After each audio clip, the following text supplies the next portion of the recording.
ton métier, tu avais donc deux valeurs érigées. La première, c'est la confidentialité, et la deuxième, c'est de gérer la last minute, justement, les demandes de dernière minute. Ouais.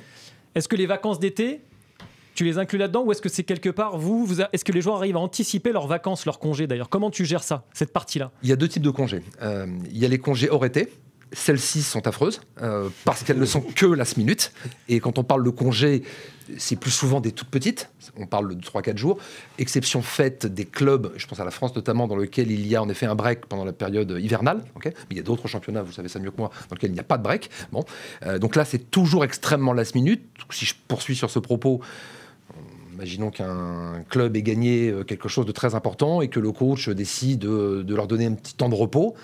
Ils veulent profiter de ces 2, 3, 4 jours. Alors, c'est dès la fin du match ou dès que le coach les a libérés que là, le téléphone sonne en disant « Écoute, s'il te plaît, book-moi un truc, je veux partir 2, 3, 4, 5 jours parce qu'on est off. » Et voilà. Donc là, c'est de l'ultra last minute. Souvent, ça se produit la nuit. Donc, on monte le voyage la nuit pour que le client parte dès le lendemain matin. Parfois, ça se passe le soir même. Okay, voilà, donc on prend parfois des avions privés pour faire ce genre de choses. Et les vacances estivales, bon, d'abord, nous, on les sollicite. Okay, c'est-à-dire que dès avril, mai, on leur rappelle, mais ils le savent mieux que nous, que bientôt, il y aura la trêve. Et donc, on commence à les solliciter en tentant d'obtenir des réponses. Plutôt plage, plutôt ville, plutôt Asie, plutôt États-Unis, plutôt ci, plutôt là. Bon, très bien. Donc, ça nous permet comme ça d'avoir une shortlist de destinations. Ça nous aide. Et lui, ça l'aide à se projeter, bien évidemment. Et puis, tous les détails... En général, c'est à J-8, J-9 que nous montons le voyage. Donc, pour nous, c'est extrêmement court parce qu'on monte nos vacances personnelles avec davantage de temps. Mais dans le métier de premium, en tout cas dans l'agence, c'est une éternité. 8 jours pour faire le job, c'est extraordinaire. C'est quoi la demande la plus last minute que tu as eue? Oh, je sais pas, ça arrive tous les jours. Non, mais je sais pas, ça peut être par exemple... C'est rien, un client qui va à l'aéroport et qui a oublié de nous demander son billet d'avion. Le mec, il est en route, il va à l'aéroport, il était sûr de nous avoir fait la demande, et en fait, il n'a pas fait la demande. Donc, il est en voiture, physiquement, il va à l'aéroport, quelle que soit la ville d'Europe, ou seul ou en famille, peu importe, mais il n'a pas pris les billets. Alors, il est en train de conduire, et nous, on doit prendre le billet, parce qu'il arrive dans 15 minutes à Charles de Gaulle, ou à Orly, ou que sais-je. Incroyable. Et est-ce que ça t'est déjà arrivé de booker des vacances pour un joueur d'été, enfin l'été, pour ses vacances? Il est transféré, donc les vacances que tu lui as bookées tombe à l'eau pour l'aider aussi à son transfert, puisque tu dois peut-être lui commander un jet. Est-ce que c'est déjà arrivé? Oui, malheureusement, oui. Ah ouais, bien sûr.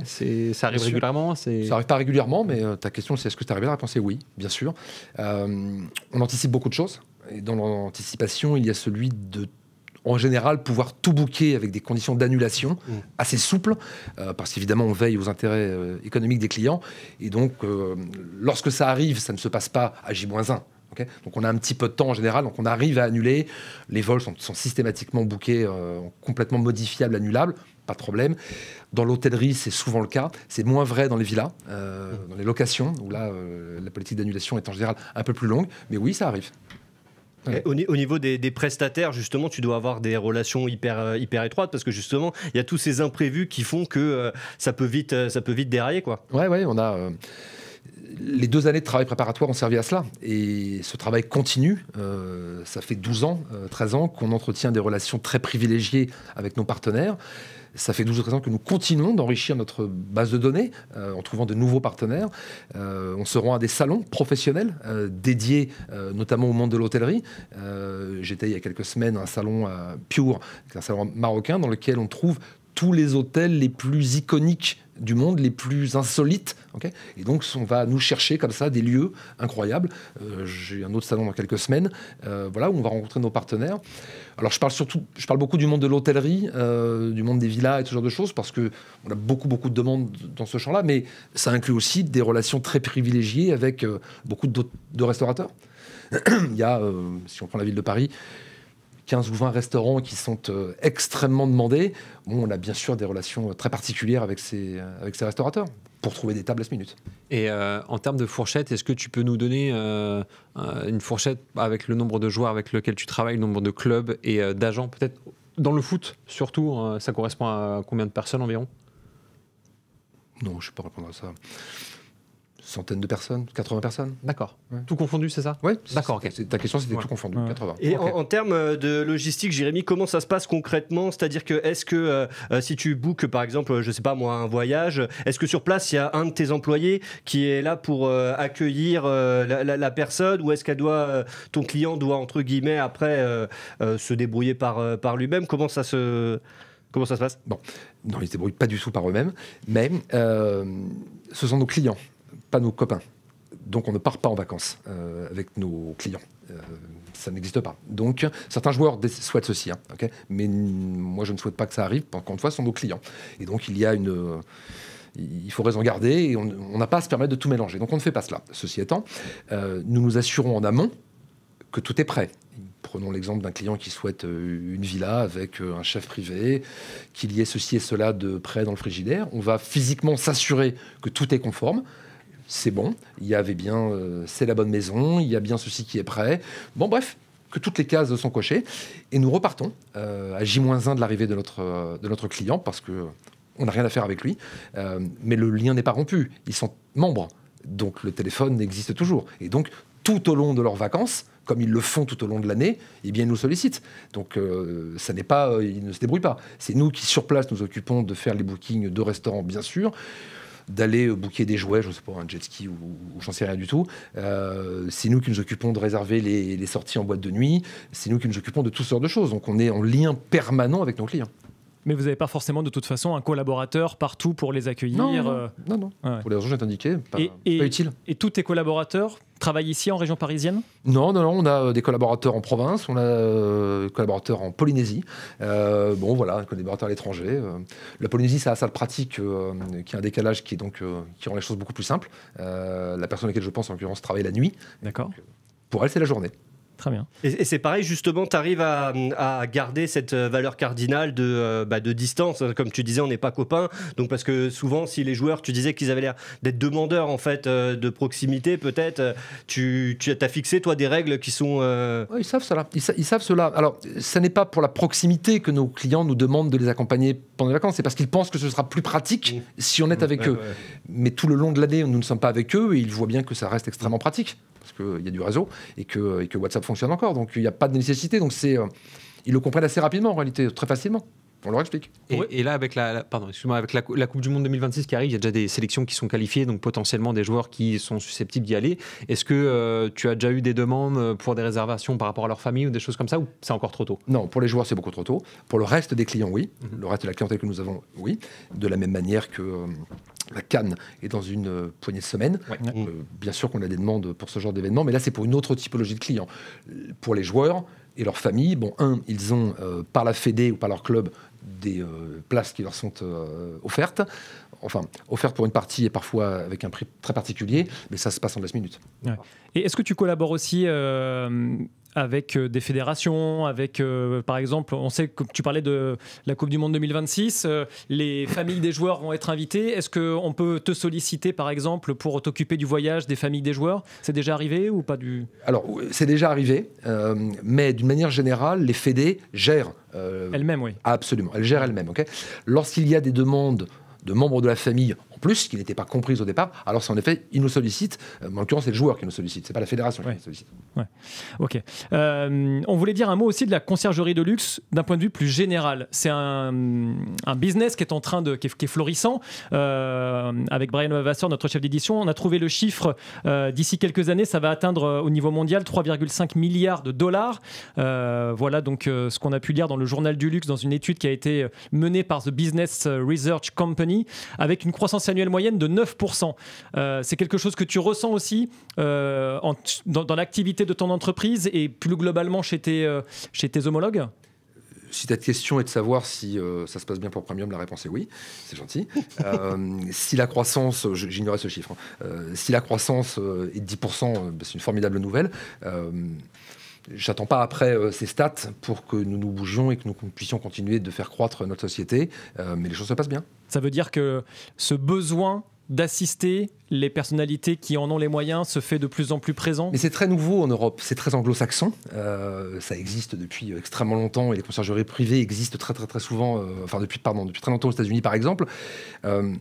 La conciergerie privée, dès lors qu'on ajoute le mot luxe, ça a une connotation un petit peu particulière et je pense notamment malheureusement en France où dès qu'il y a ce mot-là, ça suscite des choses un peu particulières. Les gens peuvent imaginer des privilèges, des ci, des là. Bon, donc c'est un peu galvaudé. Dans le chiffre que tu évoquais là, en tout cas dans la stat qui a été faite, je ne sais pas ce qu'ils prennent en compte, parce que ce terme de conciergerie lui aussi est galvaudé. On en parlait tout à l'heure hors antenne, mais il y a des conciergeries pour tout. Des conciergeries pour les Airbnb, des conciergeries pour les voitures, des conciergeries pour je ne sais quoi, pour des chiens, pour des animaux. Bon, alors je ne sais pas ce qu'ils mettent là-dedans. Bon, voilà. On était vraiment sur la conciergerie de luxe. Ok, tant mieux. Bonne nouvelle, merci. Avec plaisir. Et au niveau des demandes, est-ce que tu as constaté une évolution? Est-ce que par exemple quand tu as débuté, c'était plus, je sais pas moi, la dernière paire de chaussures, maintenant c'est beaucoup plus sur la dernière place de concert, l'événement VIP, est-ce que tu as constaté une évolution au niveau des demandes comme ça ou pas? Non, j'ai pas constaté ce type d'évolution. Ce que j'ai constaté, c'est la maturité. Encore une fois, si on reste focus sur le monde du foot, c'est la maturité des joueurs. Je les ressens et je les trouve de plus en plus mûrs. Je les ressens comme étant de plus en plus sérieux sur leurs dépenses. On est, nous, un facilitateur d'envie, pas seulement de vie. Et donc, c'est facile de nous solliciter pour nous demander ceci ou cela. Bon. Et je ressens que c'est de plus en plus... organisé, il y a des budgets maintenant. Alors, est-ce que c'est lié à l'éducation? Est-ce que c'est lié aux familles? Est-ce que c'est lié aux agents? Est-ce que c'est lié aux clubs qui font attention, évidemment, à leur joueurs? Je ne sais pas. Nous, on se sent co-responsable de cela, c'est-à-dire qu'on on ne se contente pas parfois de dire oui. S'il nous semble que des demandes sont déraisonnables, financièrement parlant, on se permet de faire la remarque. Quel genre de demande, par exemple? Je ne vais pas prendre un avion privé pour traverser, pour aller aux États-Unis. Ça n'a pas de sens. Ça n'a pas de sens. Enfin, je veux dire, ça coûte une fortune. C'est combien une fortune? Ça va pas, ça va coûter 200 ou 250 000 euros. Ça n'a pas de sens. Ah oui, de réserver un jet pour aller à Los Angeles. Ouais. Ça n'a pas de sens. Alors, dans ce chiffre, il faut bien comprendre qu'il y a plein de types de jets différents. Ça dépend si on parle de l'aller et du retour, etc., etc. Bon, peu importe. Gros porteur, petit porteur. Bon. Fuel stop. Est-ce que l'avion peut tout faire ou doit s'arrêter, etc. Bon. Bref. Et donc, c'est facile. Enfin, en tout cas, on se permet souvent de dire aux joueurs, ne fais pas cette dépense. Elle n'a pas de sens. On va te prendre un billet en first. L'avion partira peut-être 2 heures plus tard que ce que tu imaginais, mais tu seras assis dans une cabine extraordinaire, tu auras un service dingue, et ça va coûter juste à peu près 15 fois moins cher. Si tu veux vraiment des vacances incroyables, on va te trouver une plus jolie maison si celle qu'on te propose ne te convient pas, mais ça n'a pas de sens. Donc on fait ce genre de choses. Je vous ai parlé tout à l'heure de la bienveillance. Je crois que ça en fait partie.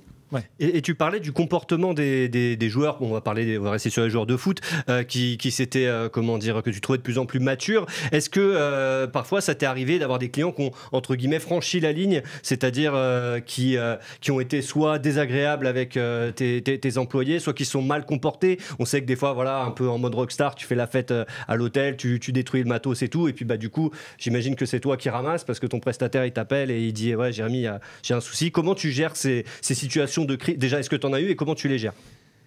C'est une minorité, ultra minorité. Oui, c'est déjà arrivé. Malheureusement, les deux.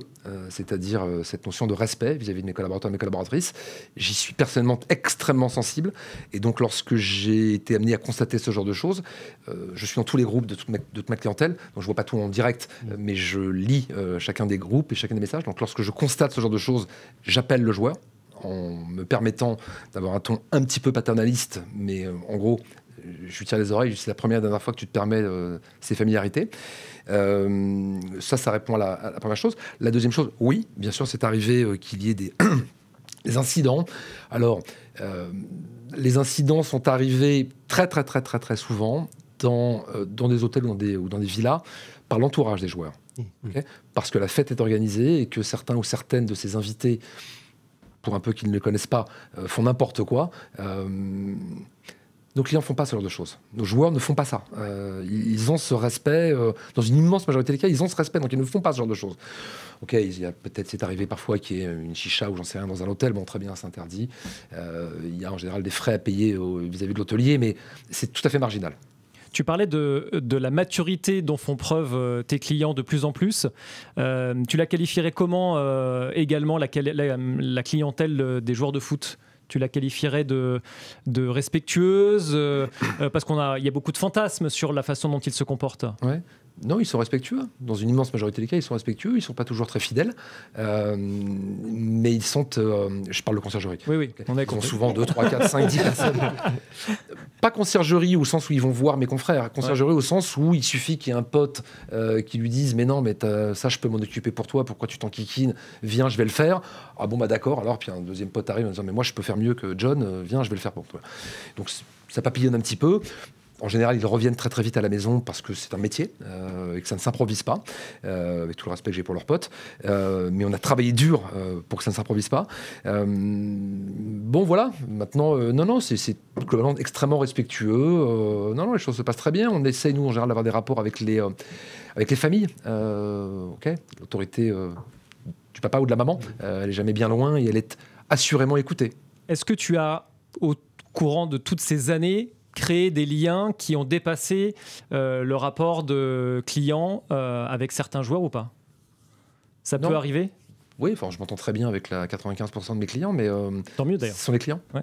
Ce sont des clients, donc nous ne franchissons pas. Cela, eux, le font. Ils sont très familiers au sens agréable du terme, vis-à-vis de nous, mais on leur répond...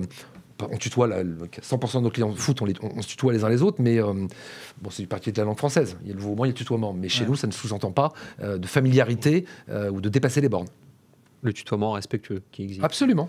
Et est-ce que tu as déjà eu des demandes, alors pas forcément par rapport à des joueurs, mais par exemple avec Brian, j'en discutais avant l'émission, des demandes, on va dire, simples sur le papier, mais qui sont très compliquées. Par exemple, privatiser, alors, pour tel exemple concret, Rihanna, je ne sais pas si tu travailles avec elle et on ne cherche pas à avoir des noms, mais Rihanna veut manger dans une brasserie parisienne, sauf qu'une simple brasserie parisienne en tout cas, pas un restaurant de luxe. Ouais. Mais elle veut être seule. Est-ce que c'est possible ce genre de demande? Est-ce que c'est compliqué parce qu'on ne peut pas empêcher non plus des gens de prendre leur téléphone pour la prendre en photo s'ils la voient dans la rue?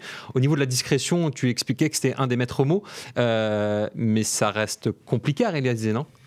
Ouais, j'essaie de retraduire ta question. Ouais. si Rihanna, elle veut privatiser un restaurant, on va privatiser le restaurant. D'accord. C'est très facile.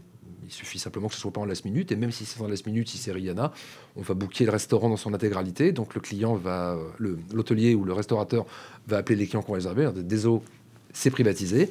Nous, on va acheter toutes les places, nous, elle en l'occurrence, si on prend un exemple, elle va appeler toutes les places du restaurant, va possiblement imposer un menu.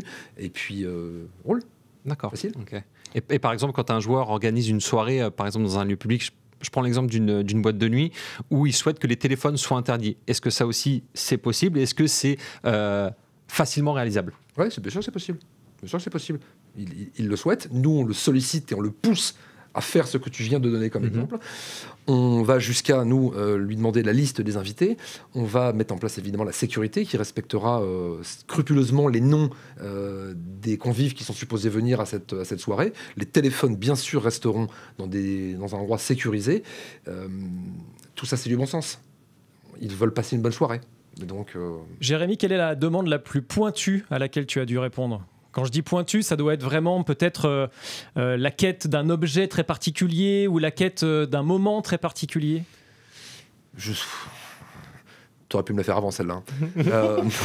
Il y a 12 jours, je crois me souvenir de cela, un client qui n'est pas un joueur de foot, qui est un client étranger du Middle East, nous a demandé de lui trouver en Europe un modèle de Rolls très très très particulier. Mon collaborateur a sillonné virtuellement l'Europe, a appelé toutes les concessions possibles et imaginables et a trouvé la voiture. C'était très très très pointu parce qu'il fallait le modèle, la couleur extérieure, intérieure, un kilométrage très particulier, un millésime. Voilà. En parlant de millésime, on a nous souvent des demandes relatives au vin, dans lesquelles il y a en effet des notions de millésime ou de terroir ou de que sais-je. Je ne bois pas de vin, donc je suis pas le meilleur pour vous en parler, mais en tout cas, je sais que c'est systématiquement un casse-tête à réaliser ce genre de choses. Bon, ça répond un peu à ta question.